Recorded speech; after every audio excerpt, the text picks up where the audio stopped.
Now, here's what's next. I hope you find here guidelines to translate response into results.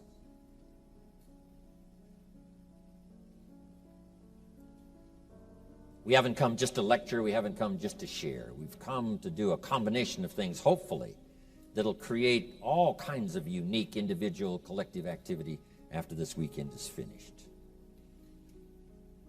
Jot the phrase down. Results is the name of the game.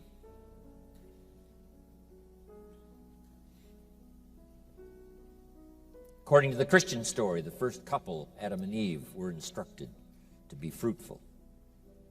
Fruitful, produce some results. Fruitful is kind of an interesting word.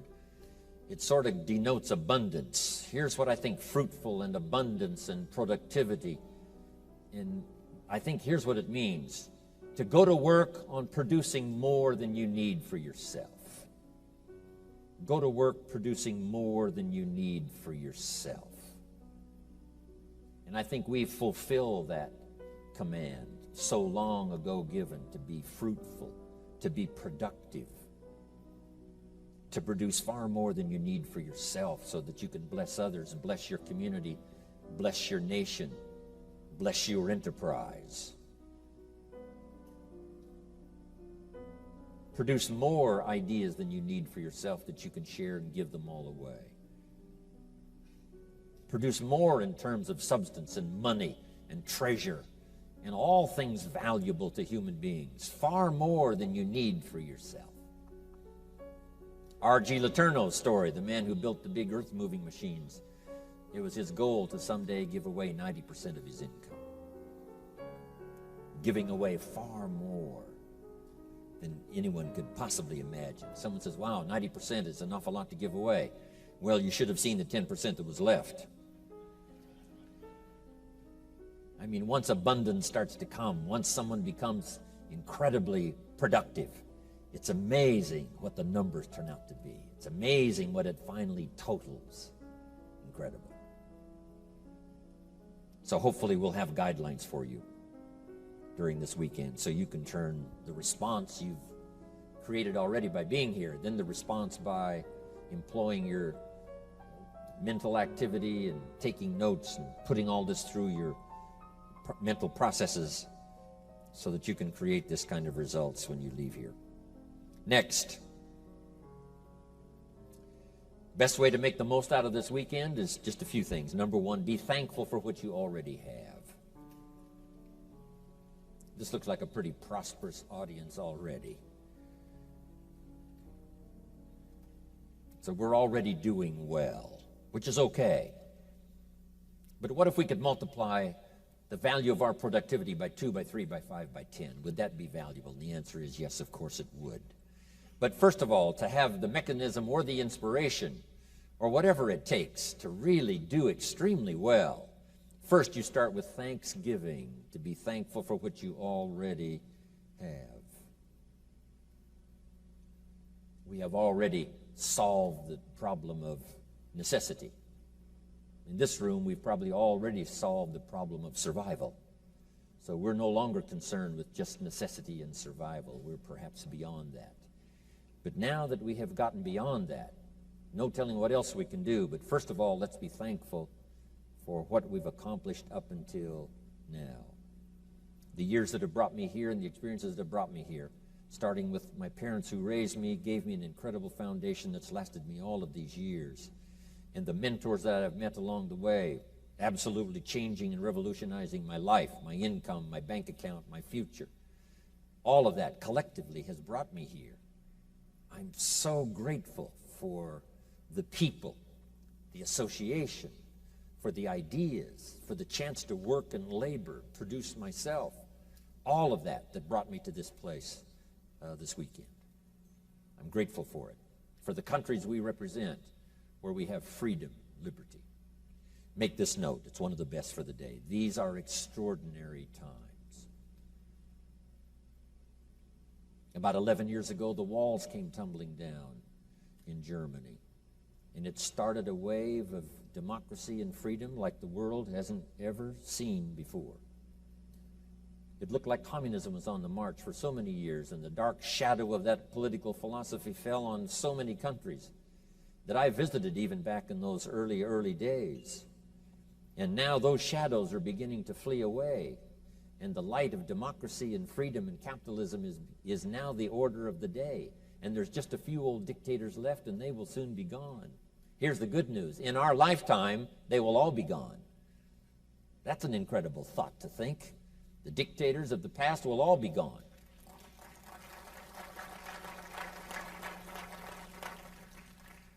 Years and years ago, when I went to South America, almost every country had a dictator. Now they're all gone.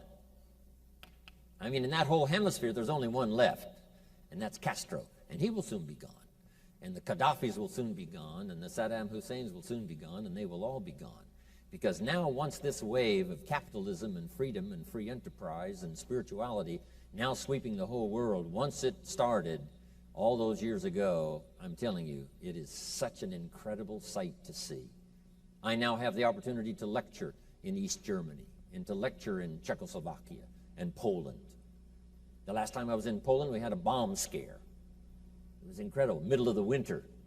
And they said, you know, there's a bomb in the place. So we all vacated and went out in the winter and stayed for about, 20, 25 minutes while they brought in the sniffing dogs to clear the place. And no one left. Everyone came back in, middle of the winter in Poland. So that means everything is changing. Jim Rohn teaching capitalism in Moscow and in Siberia, Novosibirsk. I'm one of the few that's been sent to Siberia that came back. And now I'm going again, hoping I get back again. Incredible. These are extraordinary times, politically, socially, and every other way. There's never been anything like it in the history of the last 6,000 years of the human race. It's extraordinary. These are extraordinary times, politically, with freedom on the march, socially, economically, extraordinary times. So make this note. Jim Rohn's view of the 21st century, unprecedented opportunity, every field you can imagine, every endeavor you want to try, unprecedented opportunity. Of course, along with all the challenges that we've faced forever.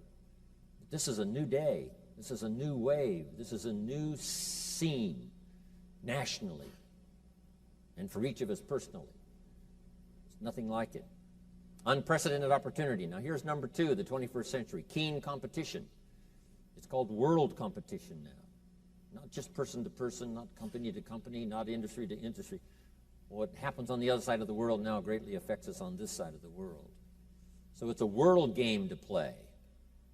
This is one of our chances now to play the world game. I travel all over the world. I mean, it's incredible. I leave Los Angeles, 14 hours later, I'm in Tokyo.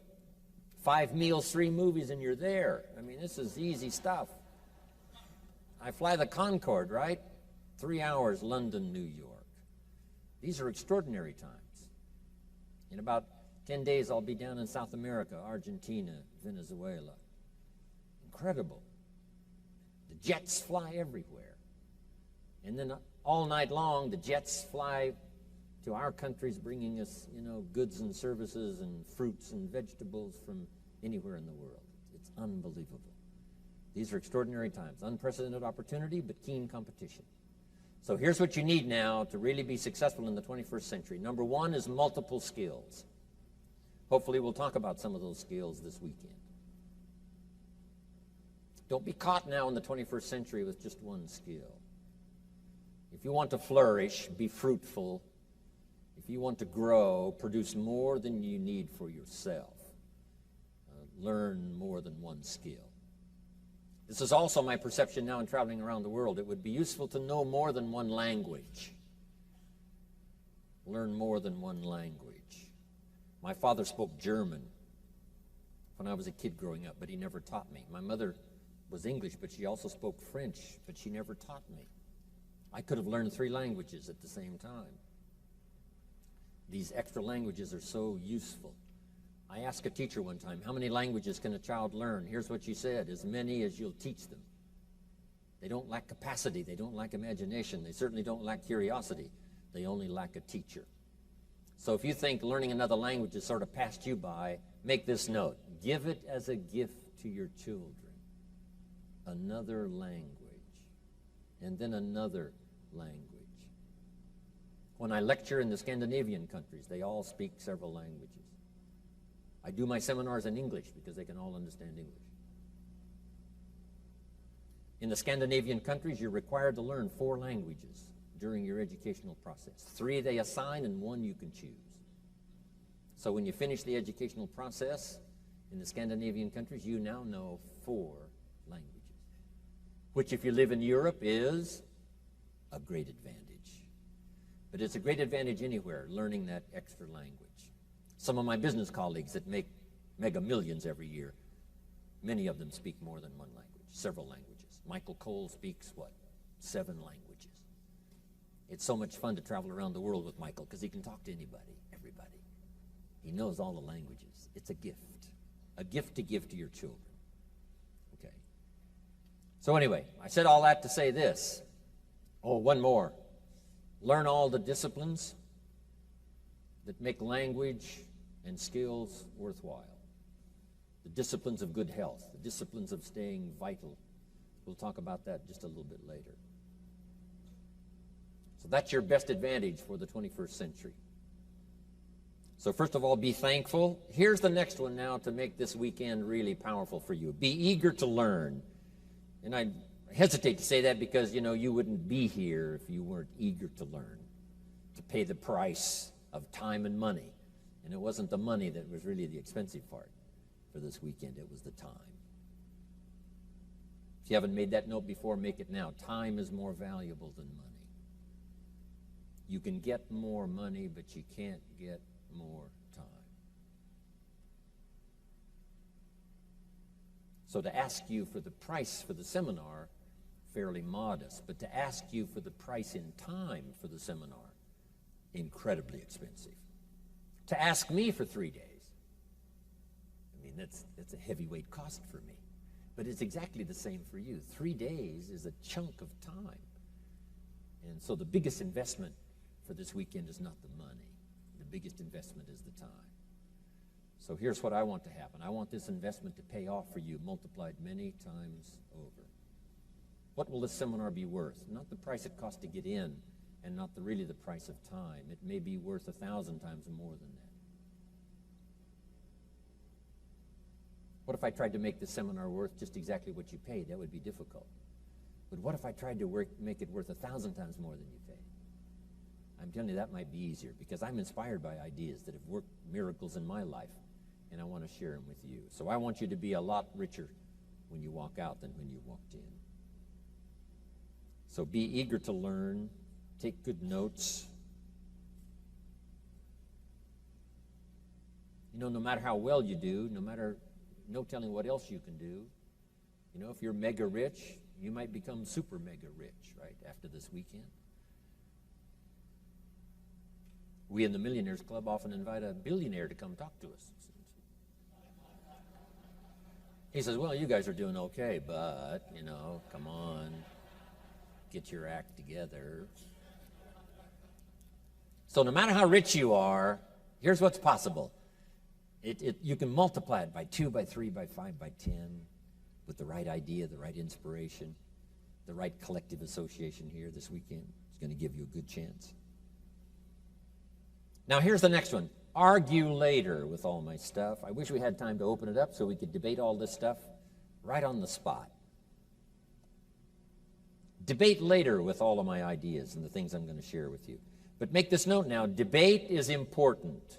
That's why we have at least 2 parties in Congress, to debate good ideas. The communism said, no, one party is sufficient. But see, lacking debate, it's easy to become tyrannical. Power tends to corrupt. Absolute power tends to corrupt absolutely. So without debate, something can gather far too much power. So it's important. And a lot of the issues I'm going to raise this weekend, a lot of the stuff I'm going to share with you is up for debate. Here's why it's up for debate. I can only share with you my point of view. And there's got to be more than one point of view. If I looked at something from over here and I said, here's what it looks like to me, and you were standing over there looking back this way at it, you would say, no, here's what it looks like to me. Now, if I had invited you from back over there to come up here and look at it from where I am, you might say, gosh, you're right, Mr. Rohn. I never looked at it before from this vantage point. So that's what I want to do, and the speakers we've got this weekend are going to gather all of us up and share ideas from our point of view. But here's what you must remember. There's more than one point of view. So here's what's important: to be a student, not a follower. To be a student, not a follower. And part of being a student is to debate the ideas. Once you hear them, you say, right or wrong. Could it work for me, not work for me? Is that a little too heavy, or isn't it sufficient enough? Now, sometimes it's useful to debate with each other. I'm a good debater, right? If I choose one side, I don't really care which side to choose. Just pick a side. Go for it. I remember a great debate I really heard. Someone in America was debating someone in Canada that held a little more liberal position, and the American was very conservative. And the American said, every man for himself. Individualism, rugged individualism. And on the other side, the liberal said, well, yes, every man for himself, said the elephant as he danced among the chickens. I thought, hey, that's a pretty good point. So, whether it's liberal or conservative, we need both. In America, the Declaration of Independence is America's great liberal document. And the Constitution of the United States is America's great conservative document. So it takes a bit of both. Okay. But to debate the idea. Now, if you can't debate with someone, here's what you must learn to do. Debate with yourself. Is it valuable or isn't it valuable? Is this idea I've heard a bit off track, or is it on track? Would it be useful or not be useful? To debate the merits of trying it, to debate the merits of putting it into action. So debate is a way to refine a good idea. Someone in Congress says, I have an idea for the country. And the rest of them say, wonderful, put it on the table. So someone asks 3 questions, and this guy says, wow, I never thought of those questions. I withdraw my great idea. Well, it's a good thing we didn't try it on the country. So here's why we learn from multiple voices, but we don't become followers, we become students, and that is to refine ideas that can change our health, change our income, change our future, change everything for the better, make us more productive, to finally have far more in productivity than we need for ourselves. But eager to learn, exercise good debate. Now here's the last part to make this a valuable weekend, and that's to be a good listener. And I know that's not going to be easy. Most of our life is going on outside these 4 walls. Our business is out there, and our customers are out there, and the store we run is out there, and our children are out there, our family's out there, and our friends are out there. Everything, most of the things that involve our life are out there. So sometimes when the big part of our life that's going on out there, it's a little hard to sort of dismiss all of that for a while, put it in a place where you can just push it aside for just a little while and really listen intently and gather up the information. But I know you're going to do your best.